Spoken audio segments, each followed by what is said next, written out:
Hello, everyone. Welcome to the first episode of our podcast. And my name is Alea, and I'm going to represent the domain of mythology today. My name is Ayan and I'm going to represent the domain of art today. My name is Medhansh and I'm representing the science domain today. So, in science, fire is a source of energy and heat. It is a reaction that takes place consisting of three elements: heat, fuel, and oxygen. All three of them are required to start a fire. So, without one, fire cannot be started. Like Medhan said, in art also fire means and symbolizes a lot of different stuff. So, for example, it symbolizes renewal, rebirth, and passion, power, energy, purification, and mainly, I would say, destruction as creation. In mythology, fire represents a lot of things similar to what Ayan and Medhansh said. It talks about creation, destruction, transformation, purification, renewal, rebirth, a lot of different things. And one very interesting thing you said was that fire represents destruction and creation. So, can you please elaborate a bit on that? So, for example, there is a technique of using fire in art known as like where you use burning surfaces. So, in that you apply a controlled flame to wood or paper, and that is what produces burn marks and charred edges. So, gives a really unique form of art. Yeah. So, as he said about controlled flame or controlled fire, in science we use it for metalworking, for power plant to generate electricity, and also for it helps in chemistry, like it gives activation energy for chemical reactions to take place. And controlled fire in terms of mythology, you can connect it to like yagnas in Hindu mythology, where when they burn the fire, it actually purifies the environment, and it's said to purify the soul and the people who are actually doing the yagna. Also, like in like a funeral, for example, they cremate bodies in Hindu mythology. So they burn the bodies to translate it from a human to a soul. So it's kind of like when you burn wood to translate it from wood to a fire. So I think what you said about the burns the evil and the bad energy away. So yeah, I think that's also a part in science, that it releases energy and keeps us warm from the cold. Yeah. And yeah, keeps us safe also.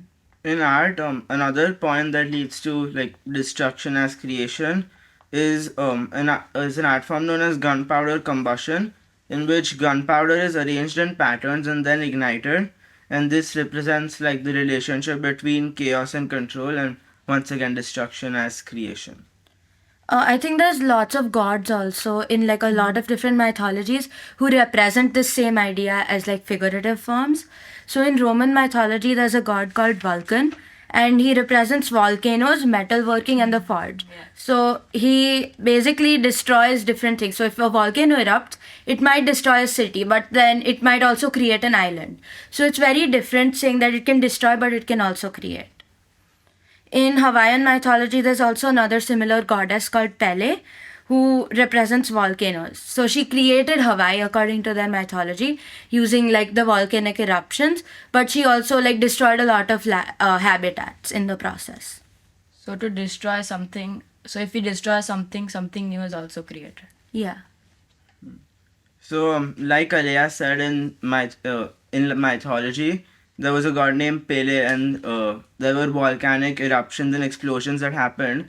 So, even in art, there's a type of art known as explosion installations, where controlled explosions or fireworks are used as artistic action. And fire is not just the medium, but is also the spectacle. So as Alea and Ayan said about destruction, in science, fire can lead to wildfires that can destroy cities, and also nuclear weapons that are used for war and destruction of big cities and countries. Okay, so I think one other thing I would like to say is that when fires can also be used for like purification and stuff, things like that. So whenever it's believed in Egyptian mythology and Christianity, saying that a soul when it translates from the earth, it goes through a lake of fire. Okay, so it's like an uncontrolled wildfire, and it's guarded by, in Egyptian mythology, by four baboons who could help the worthy who have done like led a good life, or they could condemn the wicked. So they could burn like the souls of the wicked, and it kind of purifies what is good and it destroys what is evil, which I think it's kind of like filling up the gaps in like. So Aliyah talked about uncontrollable fire, and that kind of reminded me of an artist named Sai Go Chang, who turned explosions into a visual language in his art form. And another one like that was Wes Klein, who uses industrial flamethrowers to burn silhouettes and flame marks onto panels. I think another thing about uncontrolled fire is the phoenix. So it's a bird in Greek and Egyptian mythology, and it basically every 500 years it sets itself on fire. It creates an uncontrolled fire when it knows it's going to die, and it gets consumed by the flames. So it actually destroys itself to get rebirth. So overall, I think uncontrolled fire leads to destruction. But then again, when we destroy something, something new is also created. Another thing I'd like to say is that when you look at metalworking, especially, like if you take a piece of metal, you're going to destroy its current form, but then you can use it to create something in like a completely different shape and a completely different form, and I think that has helped like humanity as a whole also. So talking about uncontrollable fire and destruction, there's an artwork made by Francisco Goya known as Firelit Night Scenes, and it shows firelight which is illuminating war-torn scenes. So kind of the dark side of fire too, and it symbolizes things like horror, brutality, and human cruelty. Just shows that there's multiple sides of fire. I think also in mythology, there's a lot of different gods that also represent the dark side of fire. For example, Sekhmet, who is an Egyptian goddess, she represents fire and war as like something to be scared of, something as a destructor, but then she also represents healing. So it's kind of like fire has two different sides, and it's up to like a lot of different things to choose between. So I think in science, uncontrolled fire can lead to like blasts in labs, which can cause multiple casualties uh, during experiments and other facilities that we use in the lab. Yeah, so fire can take lives, but it can also improve them. Like it helped humanity come out from like darkness, like metaphorical darkness, as like when we didn't know a lot of things, when we didn't have a lot of knowledge, to a time where there's a lot of scientific growth. Yeah. I think it just shows that it's up to us humans on how we use fire, and fire is neither a creator or a destroyer, it's neutral. And we choose what can it be? Can it be a creator or a destroyer? Yeah. Um. In So art, fire is also used to depict a lot of things, and it often shows like the contrast between light and darkness and creates drama and emotion. So another famous painting is by J.M.W. Turner, known as The Burning of Parliament, and that depicts vivid flames, smoldering smoke, and a reflection in a river. And this symbolizes nature's power over human institutions, and that even within destruction there is beauty. And I also think a lot of mythologies also add on to this, saying that even though at the end of the universe, a lot of mythologies believe that fire will consume the earth and the universe, but it will give birth to another universe that is way more beautiful than what we have right now. So fire can actually destroy to create something even better. So I think fire can help in transforming things also, like as earlier mentioned before about metals. You can reshape the metals in ways that you want to, and you can also melt things using fire to um, so that you can get help with the depending on what you need. You can use fire to transform things also. Also, another thing we use fire for, I think, in our everyday lives is when we cook, we have a gas, right? So we light the stove, we use fire to cook. And that is also like another very basic use of fire that acts as creation. And to create the food that you have, to cook it, you're kind of destroying the raw form of the food. So it kind of transforms, like you all said.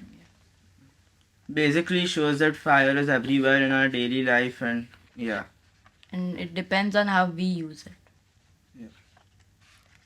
So another thing I'd like to say is I like to share the story of Prometheus.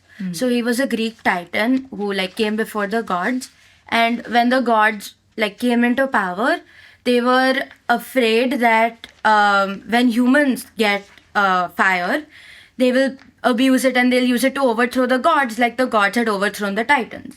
So they were very scared, saying that what if we give them the power of fire? Because fire can create, like you said, but it can destroy. And it's up to humans on how they use the fire to see where they will go.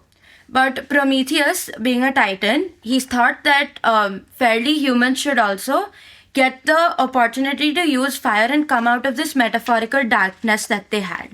So now he steals the fire, he steals some hot coals from Zeus, who's the head god, and he gives it to humans.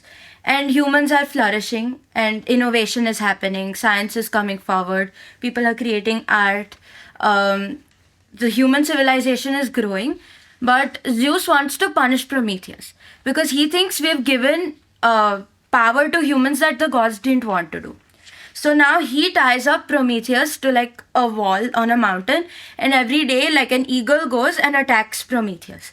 So it kind of shows us that fire is like a great power for humans, for everyone, and it's really up to us on how we want to use it. We can abuse it or we can use it for the better.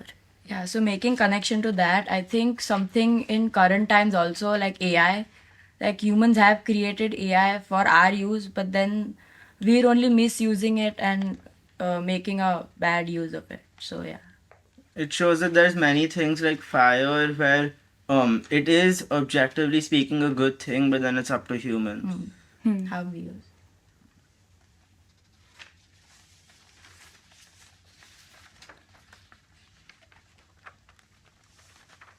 Okay, so I have a question for everyone here, saying that does fire help us? Adding to what we said, does fire help us understand how we change, how life changes ahead, and how like the human civilization has changed going forward? So I think when before we did not know connecting it to fire only, before we did not know the uses of fire, like where can we use it in our day-to-day life or in like power plants or anywhere. But now in the current times we have progressed quite a bit from knowing nothing about fire to making electricity out of it or cooking or yeah, and many different things. We've come a long way from like the cavemen where like probably the first fire was made just for warmth. Now fire isn't just used for warmth, but it's used for things like cooking, energy, and art and so much other stuff. Even for dance, like different dance symbolizes fire in many different ways. Yeah. And also, I think clinging on to our old beliefs to explain what happens in the future, because mythology was created to explain gaps in science that we humans didn't know about. And as we get to know more, we see that some things hold true and some things don't. And fire has played like a really huge role in getting us from, like you said, from cavemen to where we are now. I think one question we could end with is that if fire represents transformation, what transformation did each of us go through in this journey of exploring more about fire in our domains? So I till before this project, I only thought that fire is a form of energy that gives us warmth. But after doing research about different domains and science, I got to know that fire is way more than energy. It can symbolize different things. It can help in many different ways in our day-to-day life and in other ways as well. I think through this project, I've become a lot more fluent in talking understood fire isn't just a depiction, but it's also a material medium that is used in art. And personally, I think I've become much better at speaking spontaneously, like I've done in this podcast. I think, lastly, I would like to conclude by saying fire has transformed me by going from like a fixed mindset, saying that I want to look at arts, for example, because that's where I started, to getting interested in mythology, to getting hooked to the idea and kind of exploring something I didn't want to explore before. And I think this whole idea of looking at fire has just changed the way I think.